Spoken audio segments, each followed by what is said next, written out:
I seem, the following week after each meeting, we have experiences that seem to try to illuminate or elucidate these premises, but I just keep feeling like I'm having a learning failure week after week. I'm being honest. There are a few things I get,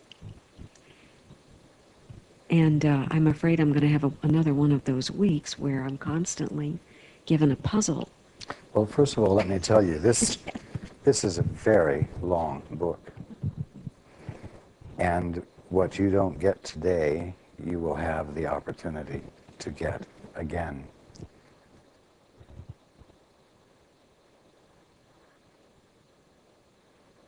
And there's no final exam.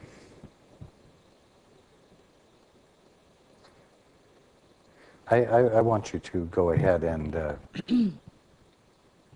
take whatever amount of time it takes for you to... Well, there may not be a final exam, but there sure is instant karma. And that's what keeps baffling me. I feel like I'm just missing something.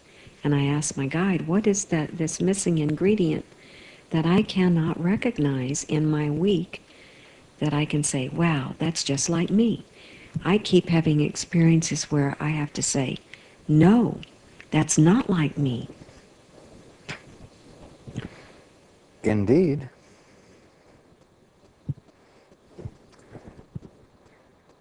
That's a sign of progress.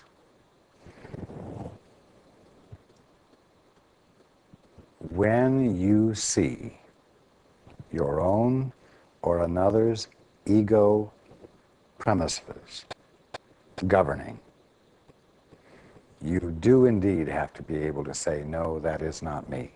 And you have to be able to say, no, that is not them. Because if you don't arrive at a place where you are able to distinguish between what is true and what is not true about you or another, you're in no position to be an agent for change. You're in no position to facilitate correction. You're in no position to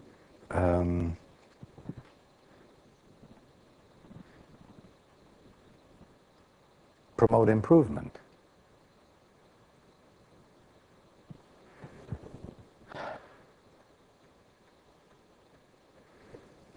Now, you think that because you're on your spiritual path, you are supposed to less and less often look at your brother and say, there's something wrong there.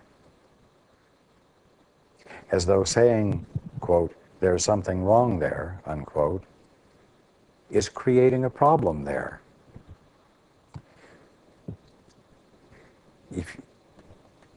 Do you think that I would be of any help whatsoever if I were not able to distinguish between what is not true about you and what is true about you? Or what you are believing that isn't true, that's fouling you up, and what the truth is about you that resolves that dilemma? I must be able to see the difference between the tares and the wheat. And you must learn to make the distinction between the tares and the wheat, so that you don't gather it all into the storehouse thinking it's all wheat when it's not. And where the tares will spoil the harvest.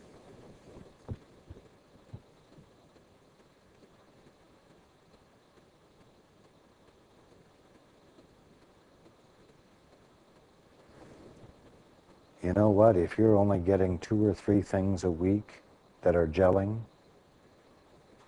thank your lucky stars. Be grateful.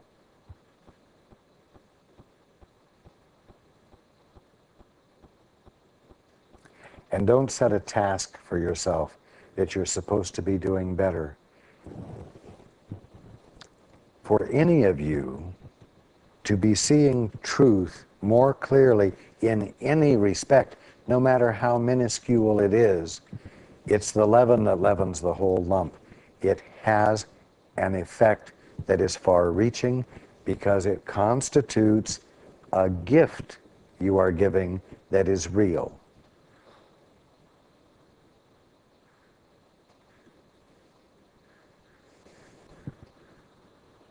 Now, I know the weeks between these gatherings are difficult, and I know that what I'm telling you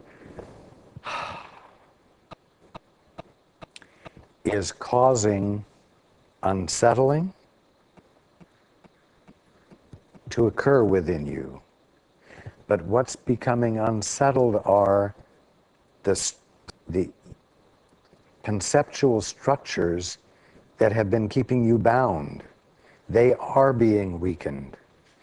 And at the same time that they're being weakened, your capacity to know what is true is increasing.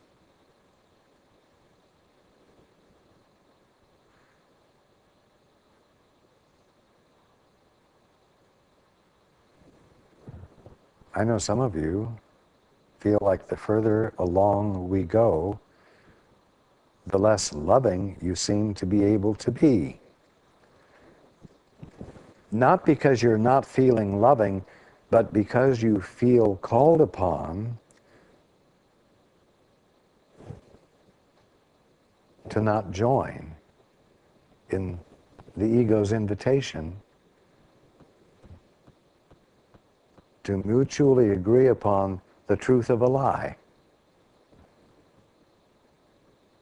And you're presented with that practically all the time. So now it seems as though all the time you're not able to be sweet, and you're not be able to be supportive, because you're having to say, no, I won't join you here, but here's where I will. And then you hear, but that's not what I asked of you. I want you to join me here. And you have to say, no, I can't. I won't agree with you.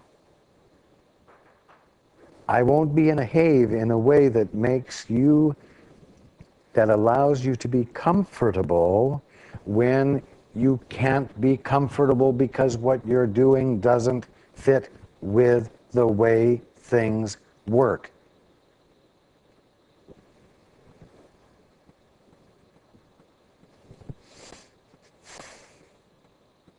You're not the only one confronted with this.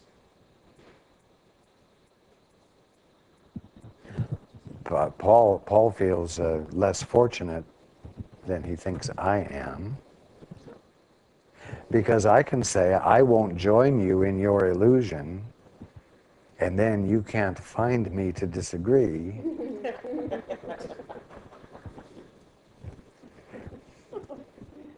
But you can find Paul, and it came out of his mouth.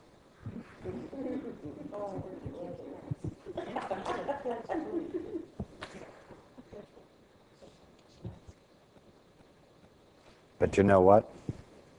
If I were in the room with you, appearing to you the way Paul is appearing to you, I would still say, no, I will not join you. What you are doing is not an expression of intelligence. What you are doing, as I sometimes say, is stupid. You need to stop doing it. I would be as direct with you, quote, in person, as I am right now. And I would be being the Christ.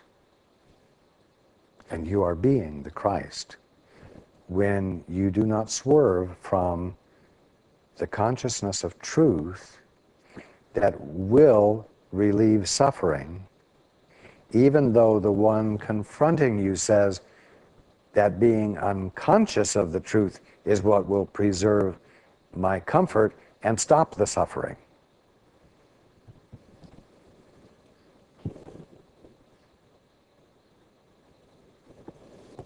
I'm only suffering because you're confronting me with the truth.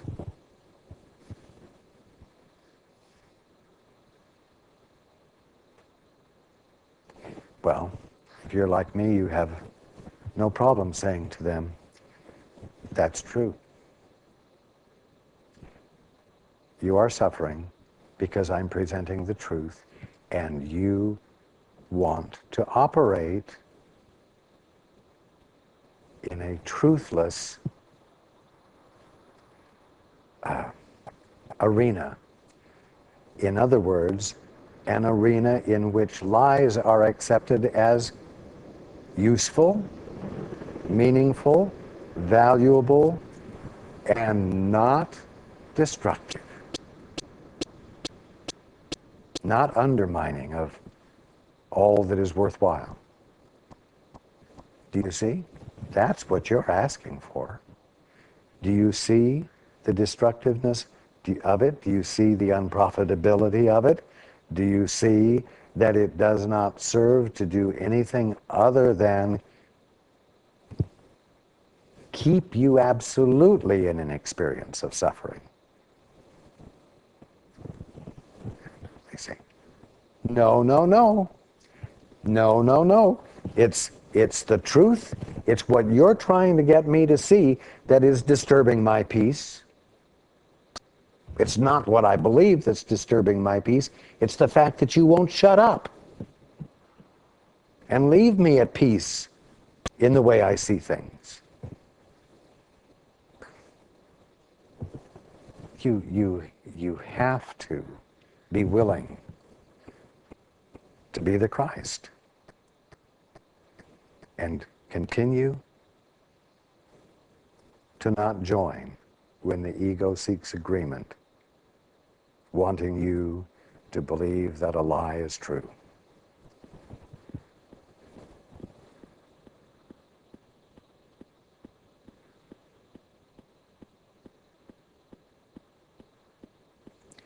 And you have to recognize that it is a sign of your progress that you're no longer able to be sucked in, and that you're no longer willing to join in the mutual agreements that don't upset the status quo and ensure that healing won't happen.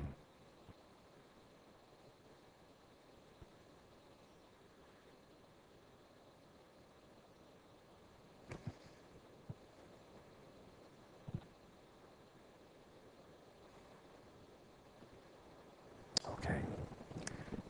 Is there? I was just going to say that I find that as we persist every week, that as my beliefs get undone and the way that I be feels like it gets undone, Sue, I don't feel like it's the same thing that would measure whether I'm getting the book is getting undone too.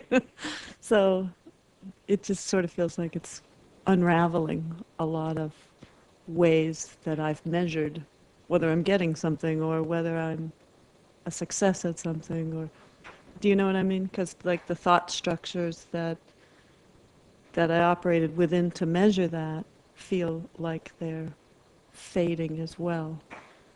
So I just wanted to add that.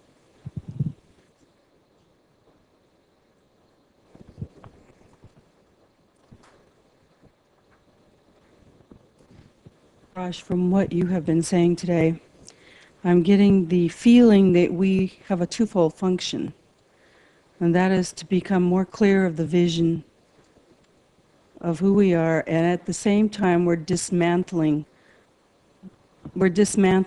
of the structures that the ego has put into place. No, you're undoers of misperceptions that you, not the ego, that you have put into place and then chosen to believe. Okay. Yes? Yeah.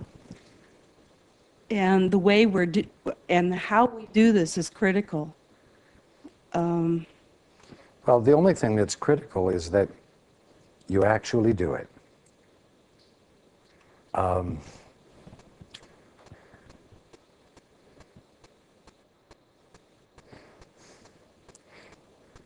if you have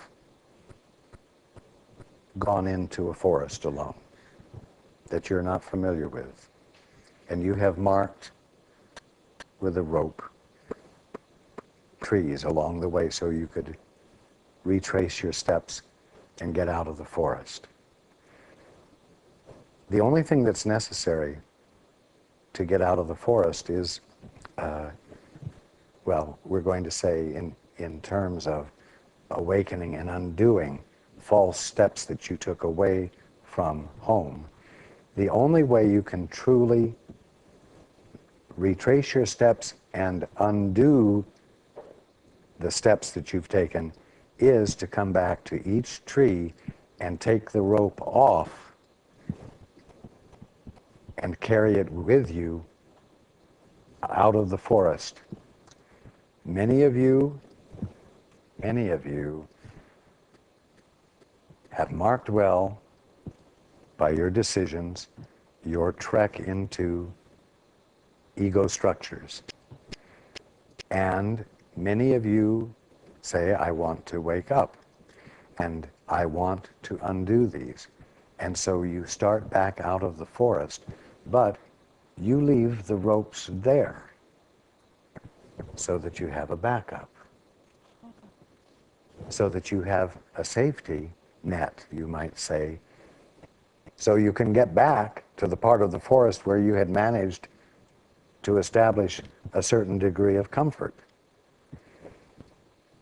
But as you come home, you have to undo the marker. You have to undo the decision. You have to undo the definition you gave. And, for lack of better words, dissolve it.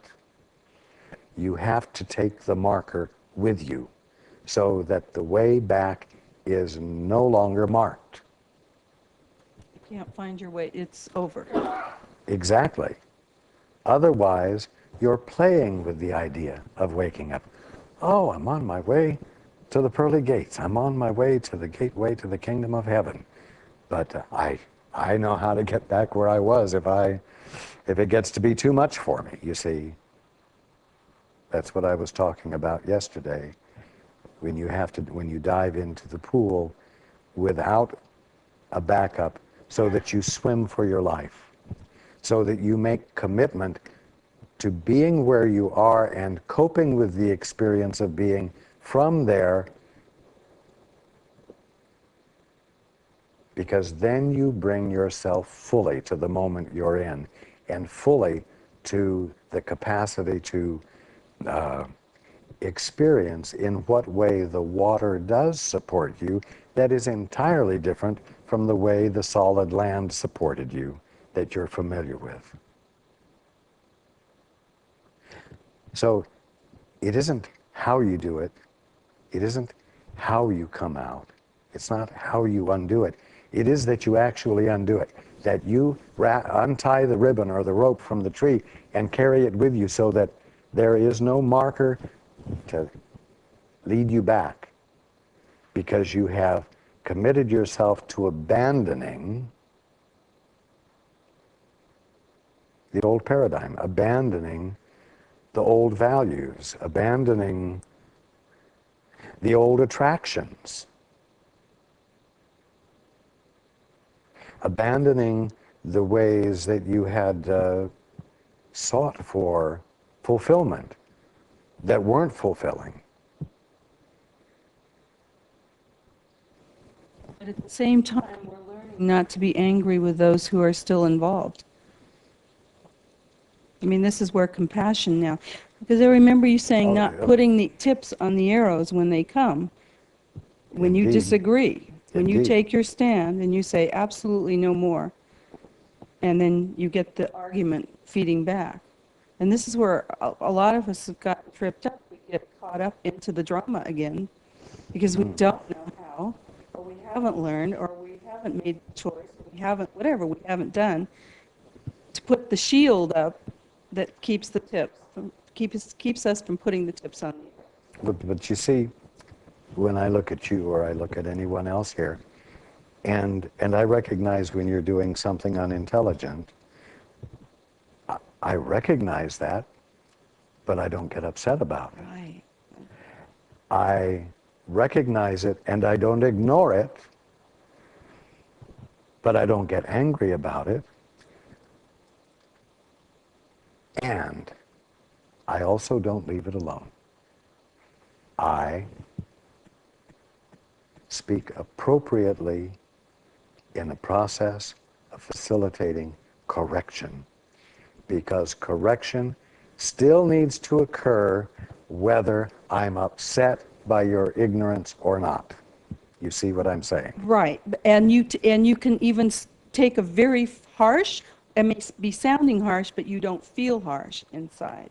In other words, whatever the situation calls for, in the manner that correction is to be facilitated, which you don't know except the Holy Spirit guides.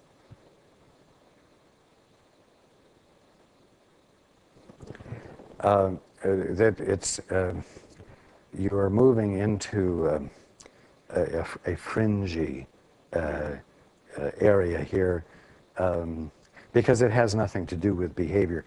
It has nothing. I have no intent to behave in a Christ-like way, or to behave in a firm way, or to behave in a harsh way, or to be careful I don't behave in a harsh way. It has nothing to do with how it appears. It has nothing to do with behavior. It all has to do with the simplicity of the absoluteness of truth, and that what is not true is not true. And whatever it takes to convey that what is not true isn't true, so that its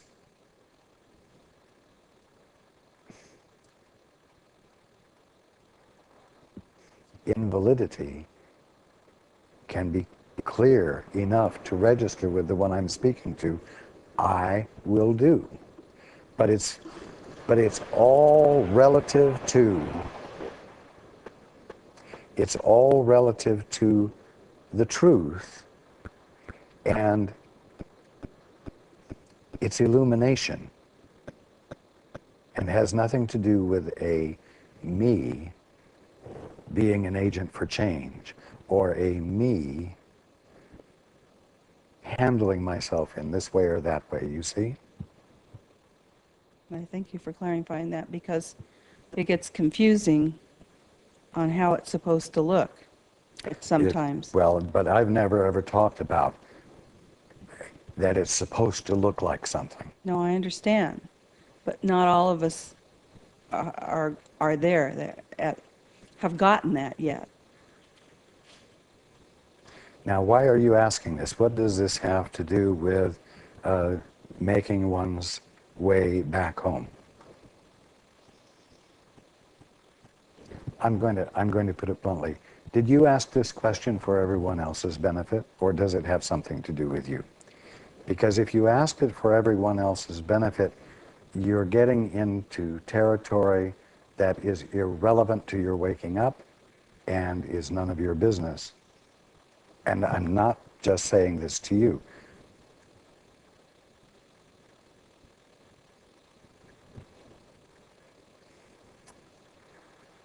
You started out your question initially by referring to what it is, quote, our function to do, unquote.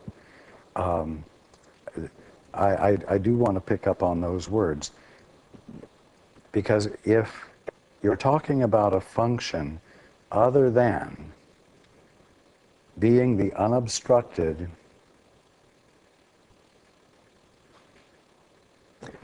embodiment of God's love moving into expression, if you're talking about any other function than that, you have also gotten into a fringy fuzziness that is not only dangerous, it's really meaningless.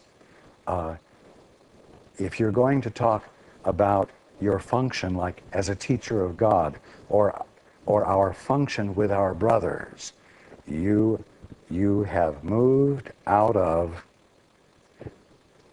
grounded connection with what function means, and the fact that your attention needs to be on the steps you're taking back in the undoing of what caused you to be ignorant of the truth.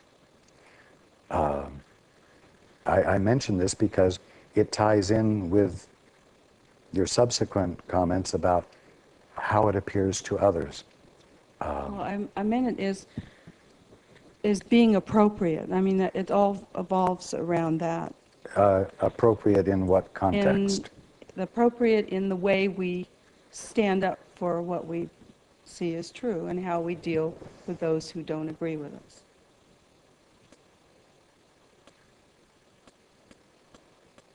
Overreacting. If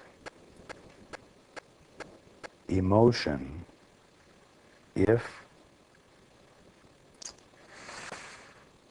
emotion doesn't enter into it, if reaction, in other words, does not enter into it, and you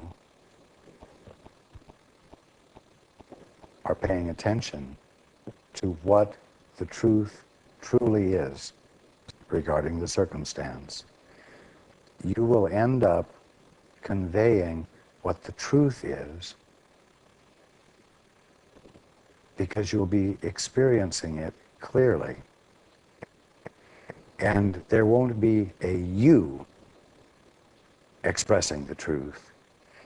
You won't matter. The other won't matter, because it's the awareness of the truth that is the solution to the problem that you care about.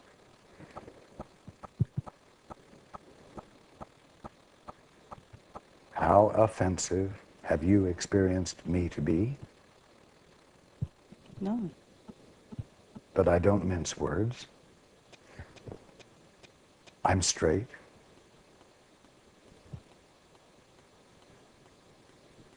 I call it for what it is.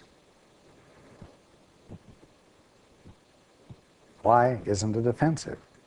Because the focus is the truth. And the fact that the truth shall set you free.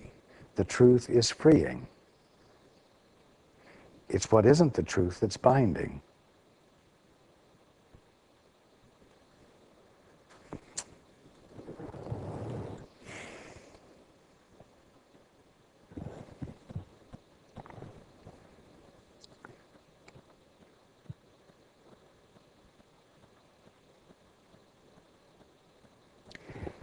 To whatever degree you have yourself on your mind in the process of being conscious of the truth and extending it, your attention is not on the truth, and you are liable to have reaction. Not because the truth draws reaction, but because the self that has itself on its mind is the ego, and it has an investment. And its investment is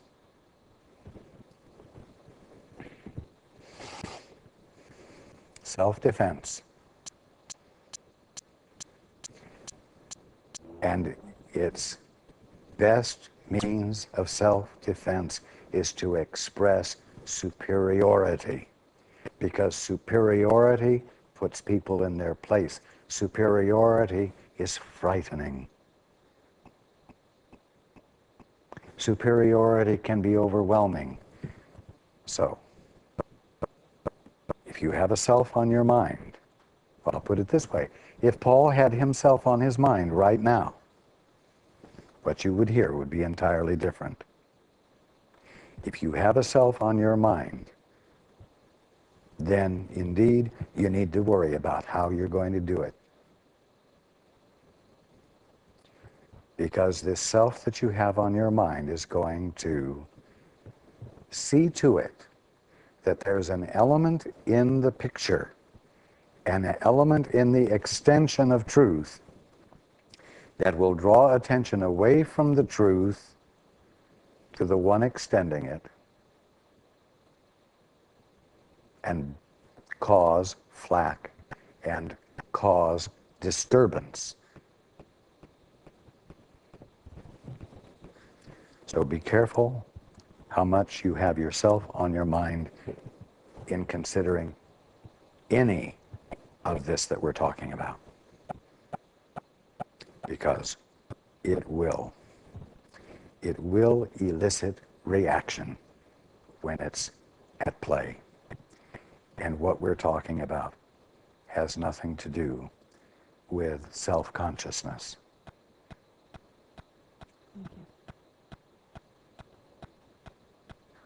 With a small s.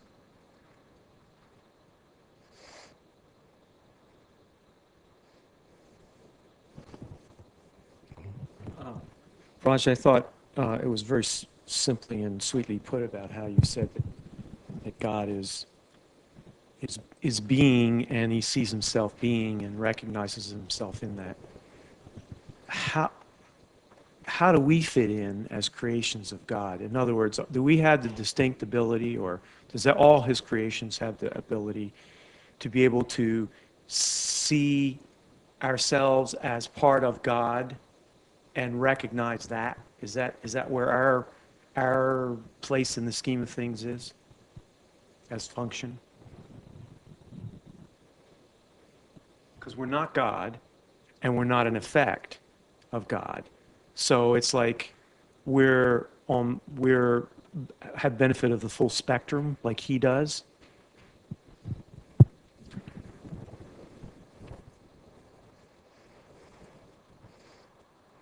That is a fairly decent way of putting it, yes. Well, thank you. Your function is to have the same recognition, the same experience of recognition that God is having. Now, what does that mean?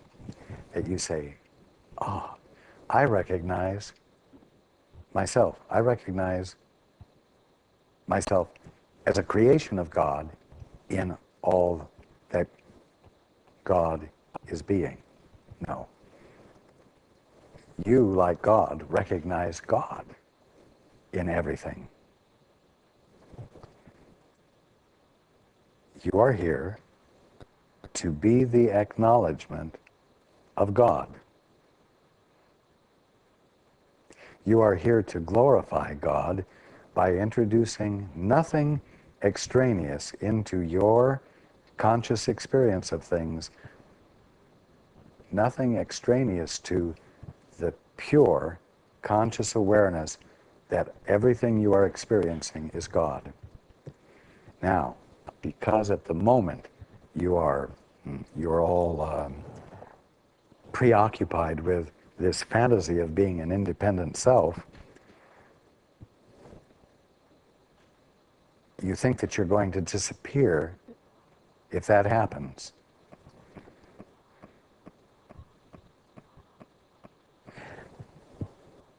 But what you're going to find is that as you undefendedly discover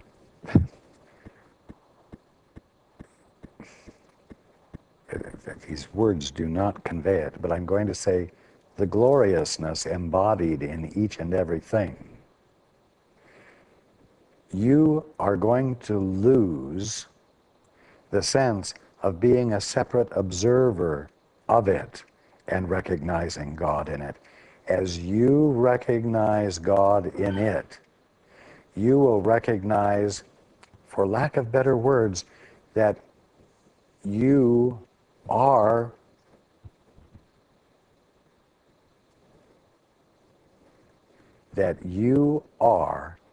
experiencing God's recognition of himself in each and everything, and a separate observer will disappear, but the observation will not.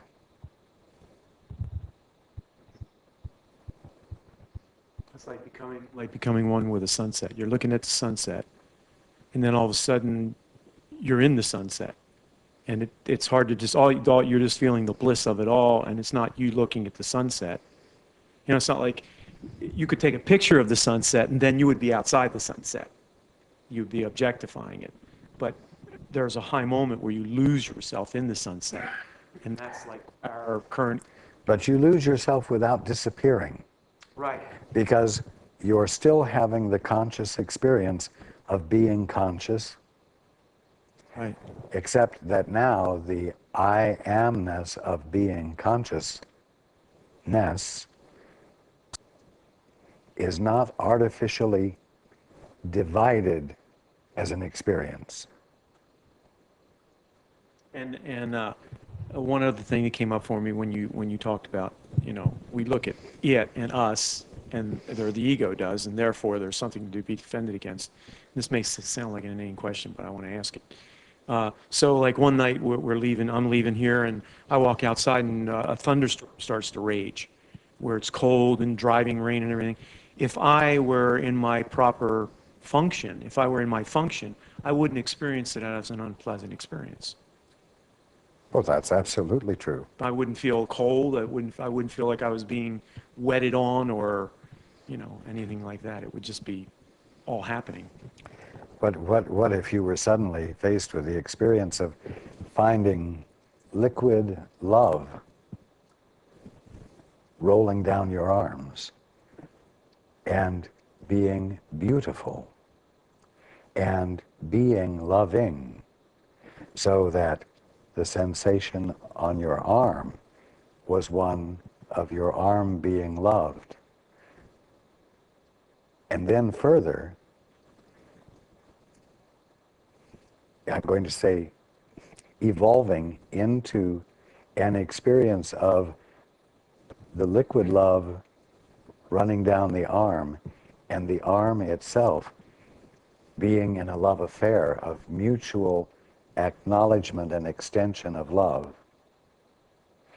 And then noticing that this oneness that you're experiencing of the drops of liquid love and the arm of liquid love, you might say, of energetic but stable love, that the love affair they're having is occurring with every drop that's falling on every leaf and running down the trunk of every tree. And in that noticing,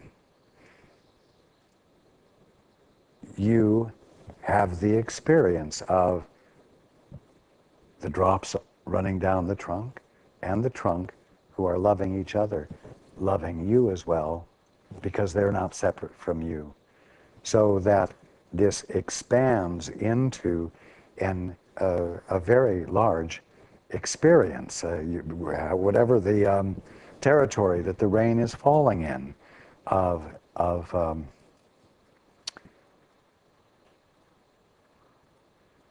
an utterly harmonious movement, dance, whatever you want to call it, of love, being love, loving everything, and being the everything loving the specifics back. The total oneness of it without losing the infinite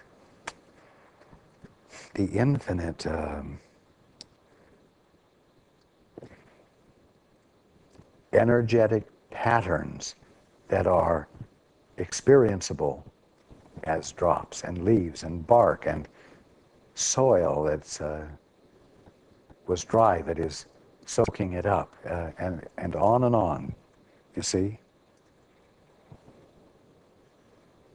An experience of singularity without a loss of definition. Without a loss of definition, I'm sorry, without a loss of creation defined and experienceable. Oh yes, you have wonderful experiences ahead of you. And how ridiculous to think that if you were in this thunderstorm and you weren't dressed well, you might get cold.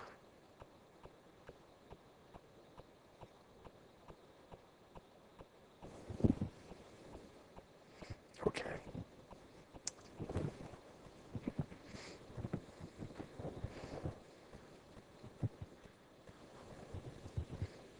I have been feeling more irritated lately by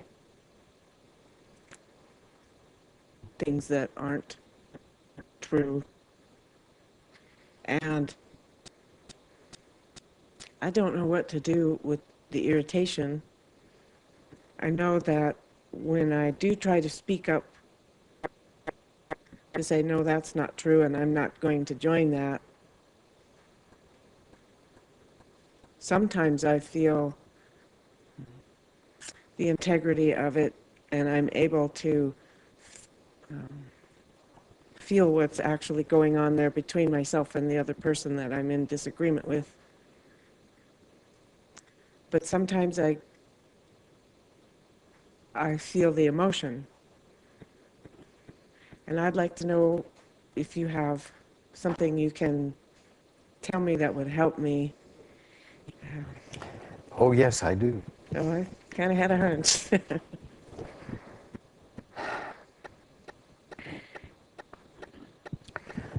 You just need to persist in doing it. You need to keep doing it. You need to keep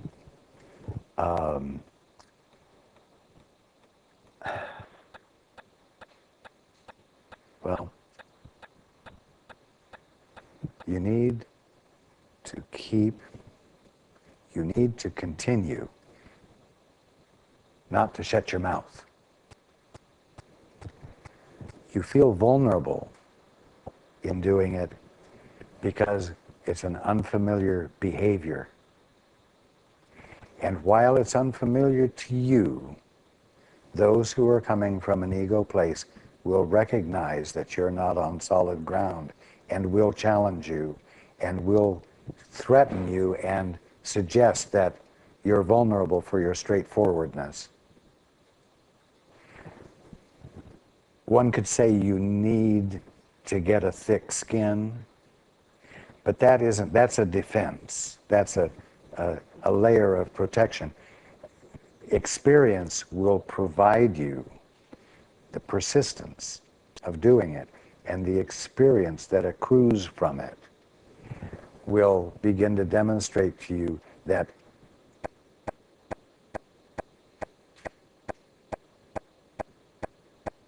expressing the truth in a straight fashion is not something that you need to be afraid of doing.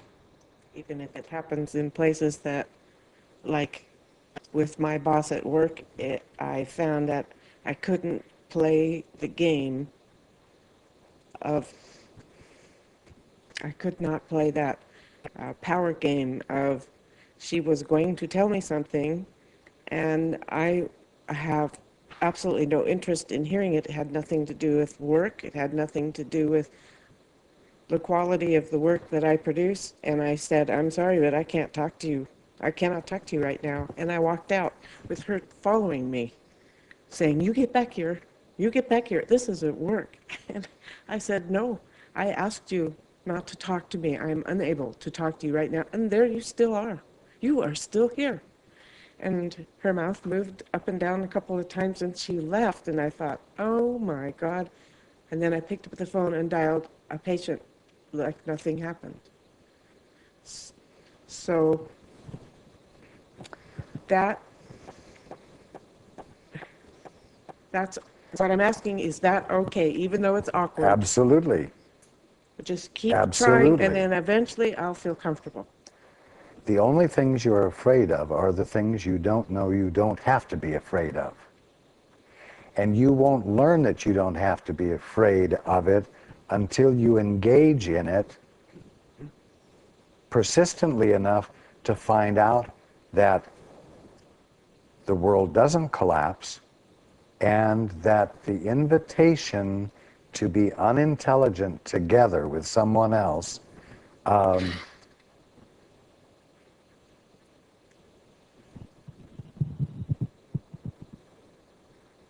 can be successfully disagreed with without repercussions. But it won't happen successfully without repercussions until the refusal to agree is coming from the tips of your toes and isn't colored by fear. Now, while you're learning this, you're going to have to accept the fact that as long as there's fear, you're going to have some repercussions, but you must persist in practicing it, because more often than not, the repercussions will not be there, and it will prove to you that your fear that you're really vulnerable was not well-founded, and you will be able to subsequently drop the fear. To have a low bank balance does not have to be a fearful thing. But one doesn't learn that until one has a low bank balance and still trusts God and finds out that the world doesn't collapse and that the low bank balance did not have to trigger an adrenaline rush to mobilize you to get out of this unsafe place.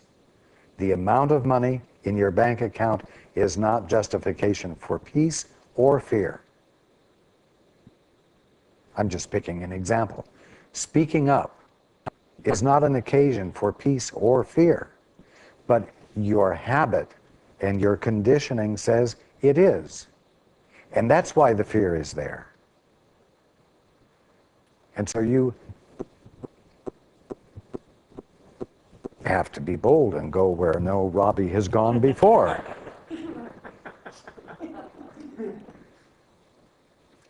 I don't feel like I can help it anymore. It's just before I know something's going to happen, it's already coming out of my mouth, I understand.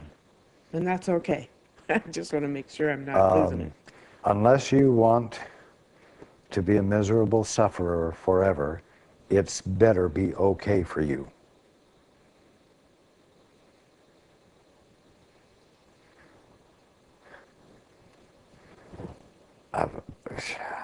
I think that I haven't misled any of you into thinking that growth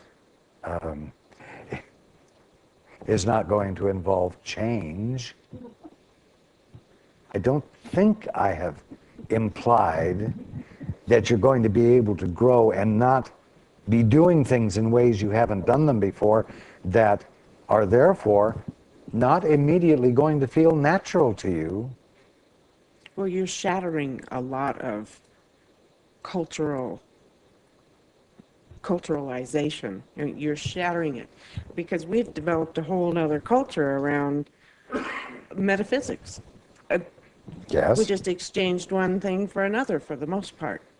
So, Well, you see, the thing is that metaphysics and spiritual teachings are talking about concepts, and waking up it has nothing to do with concepts. It has to do with each of you undoing the yellow ribbon you tied around the tree as you got further and further away from home, undoing them on your way back so that there's no way to retrace your steps. And it's all specific. It's all individual. It's the undoing of your own missteps and the marking of them to ensure that you can get back to where you don't belong if you have a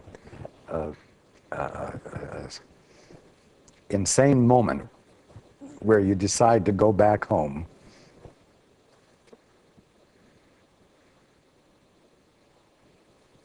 You got to have the insane moment of wanting to go back home, and on the way undoing the ribbons, which your ego says is fearful. Your ego says, don't you dare do that. You'll never be able to get back where you were after all the hard work you did to become independent and successful. Blah, blah, blah. So,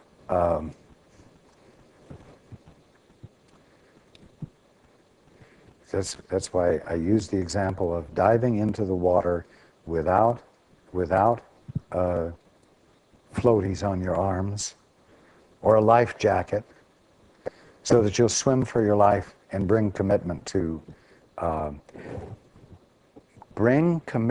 being in an environment that is natural and normal to you, but because of the time you've spent in an unnatural frame of mind, what is truly natural to you feels foreign and frightening. And until you dive into it without any recourse, you won't bring your full attention to being in it so that you can learn how not to be the way you have been for so long. I have not said that it's all going to be flowers and honey and lyrical harps playing music. It's going to mean actually changing, you would say, in your head.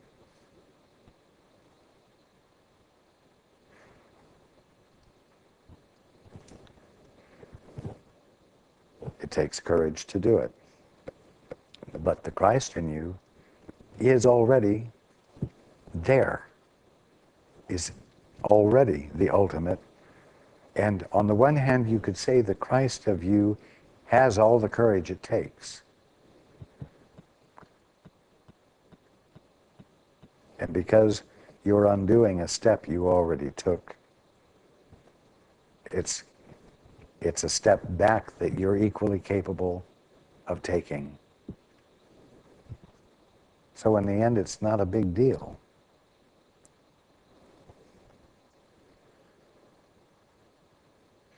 But while the ego suggests to you that it is a big deal, you've got to say, Paul won't say it. F you. Or F off. to the suggestion that you got to shut your mouth and cover up the truth and confirm the lie by not challenging it, to confirm what doesn't work by not challenging it, to leave in place that which keeps everybody suffering. When the fear comes, you've got to tell it to shut up.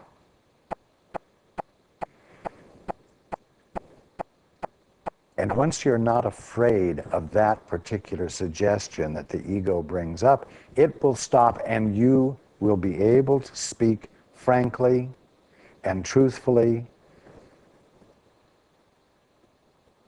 just like once you've jumped in the water and you flailed around because you're so frightened of sinking to the bottom and dying that you manage to notice that the water will support you if you do certain things, and then finally you can lay on your back and not move and be perfectly safe. You arrive at a point where you find that everything about your new environment is so totally supportive that the idea of swimming for your life was ridiculous, but you must go through that stage of swimming for your life, of behaving in spite of the fear, in order to find out that the fear was not needed and your ego had been lying to you when it said it was. So you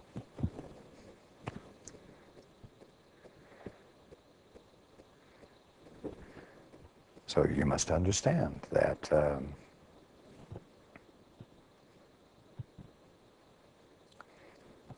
that these are the dynamics of retracing your steps and untying the rope from the tree so that you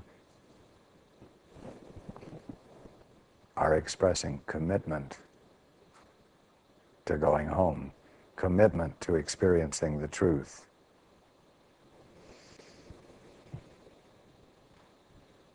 Leave a few of those ropes or ribbons tied and move ahead, and you will find that you'll have all kinds of arguments telling you why you should go back. Untie them, and if the arguments present themselves, you'll say, I'm sorry, but there's no way I can go back. No matter how much you talk to me, I can't remember because the markers aren't there. And so the ego's invitation to return to ignorance can't be met with agreement because you've undone the means of doing it. Undoing the means of going back is going to be met at times with an experience of fear.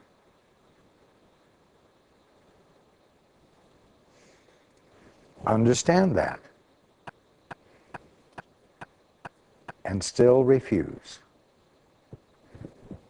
to make a lie the truth by not challenging it, or by letting it remain in place and harm people by not challenging it. Okay. Thank you. You are welcome. We will, at this point, call it a day. Thank you. Thank you.